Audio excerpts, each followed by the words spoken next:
Hello. I fucking love bao. Yet in my 22 years of existence, I have never even attempted to make one from scratch. I've probably eaten at least 100 of them, so I have a good idea of what they're supposed to taste like, and that's what I'm going off of. I picked the most complicated recipe I could find on the internet, because usually the more complicated it is, the more accurate it is. At least that's like what I'm thinking. So some of you may be wondering, Jess, what's bao? Well, they're these little fluffy steamed pork buns that look like this. There's many different types of bao, but the bao I'm making today is the type that I ate growing up, going to dim sum restaurants in San Diego. Authentic. But the thing is, I've been pescatarian for like 7 years now. Vegetarian and pescatarian bao are kind of hard to come by, or they always kind of suck. Or maybe they don't, okay, maybe they don't suck. They never taste as good as the meat ones to me. I am going to be making some vegetarian bao. Yum.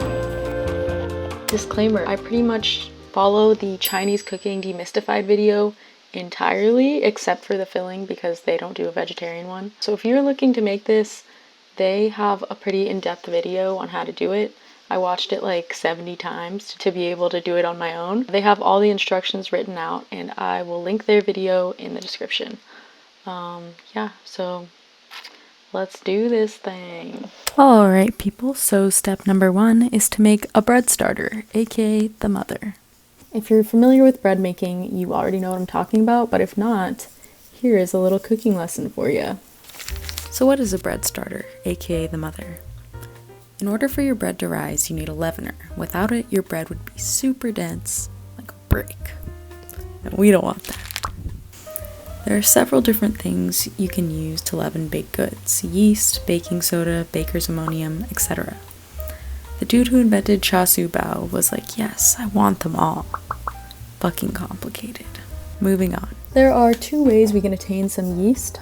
One is through those little packets at the store, those little, and the second way is we can freaking farm our own. That's what we're doing today, making a sourdough starter, and that is how you get those little yeasty boys. What is the benefit to this, you may ask? It takes so much longer to grow your own. Why don't I just use the stuff at the store? Well, I was wondering the same freaking thing. So I did a little research, and this is what the bread people said. Both commercial yeast and wild yeast feed on the sugars found in flour and release carbon dioxide in this process, aka fermentation. This release of carbon dioxide creates air pockets that make the dough rise. However, in a sourdough starter, there are also lactobacilli bacteria. These are the healthy bacteria that convert proteins, like gluten, into lactic acid through another process of fermentation.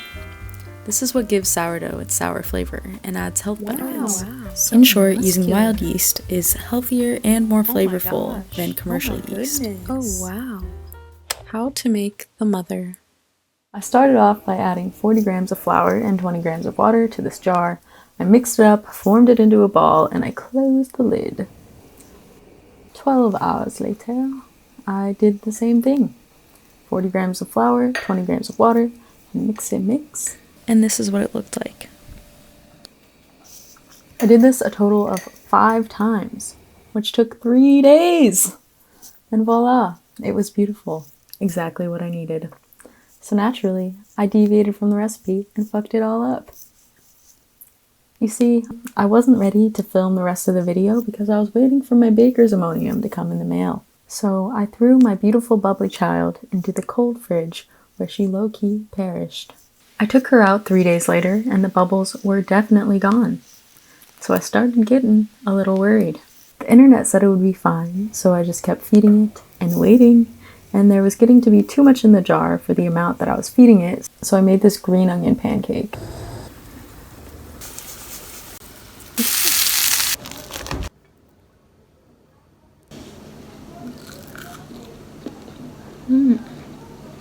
And it was really good. Yeah, I got that recipe from Pro Home Cooks. Shout out. Yeah, boy. So the days passed like they do. And I don't even know how many days passed at this point, but eventually it started bubbling again and I was ready to move on to the starter dough. I measured out 40 grams of the mother, 80 grams of water, and 160 grams of flour. I mixed it all together and kneaded it for 3 minutes into this nice little ball. I covered it with plastic wrap and I let it sit on my counter overnight. And in the meantime, I made the filling. Here I am, haphazardly measuring out water to mix with the cornstarch. Jesus. Usually when I'm cooking, I say fuck mixing things separately, but cornstarch gets really clumpy if you don't, so yeah, check out my cute little mini whisk. I added all these ingredients to a pot. Soy sauce, oyster sauce, sugar, salt, sesame oil, garlic oil, MSG. Put it on medium heat. Added my cornstarch slurry, and I mixed it until it got thick with 2 C's. Damn, son.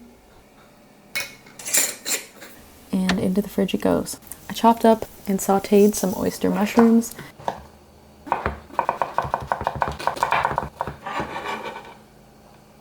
And some of these meatless pieces.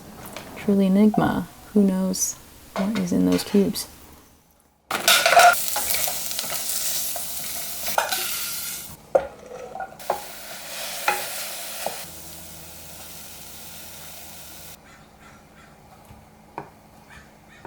I added in the sauce from earlier, and then the fake meat and the mushrooms, and there was the filling. And now all that's left to make is the final dough. Wow, look at that beautiful golden hour, JK. It's just the fiery skies of California.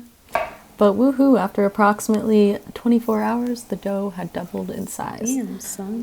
The recipe I followed was kind of fucked in that it only wanted me to use part of the dough.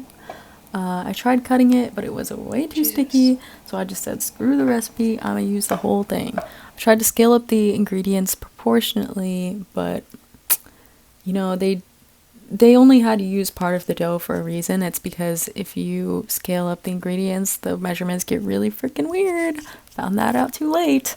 Anyway, I put it in this pretty wooden bowl, added sugar, water, and I mixed it.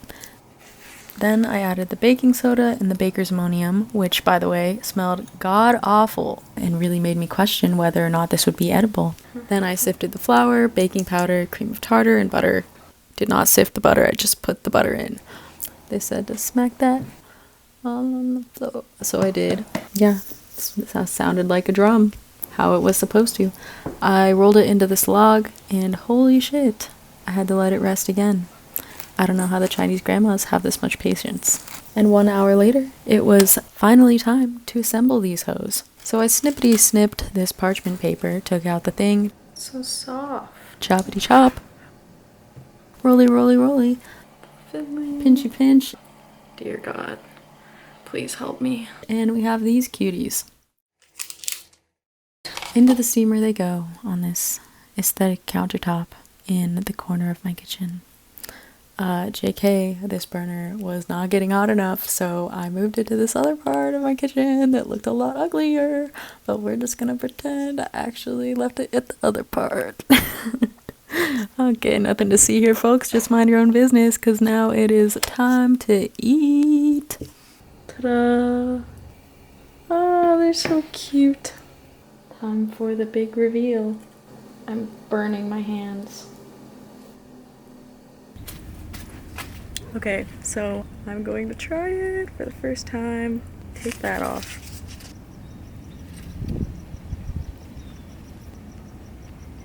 It's really good. I'm gonna cry. Wait, this is so good.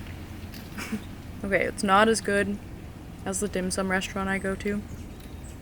But for my first try, I'm pretty happy. So this experience led me to a few conclusions. Number 1 being that I am never baking again. Number 2 being that dim sum chefs possess more patience than I will ever know. And number 3 being that flour and water make bread. Crazy.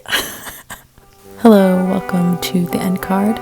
If you enjoyed this video, please let me know by texting me or commenting. It will help the algorithm. Yeah, just hit that thumbs up. I'll be making some more cooking videos in the future of things that I actually eat on a regular basis, aka recipes with the least possible effort for the highest possible deliciousness level. Subscribe! Have a good day! Bye!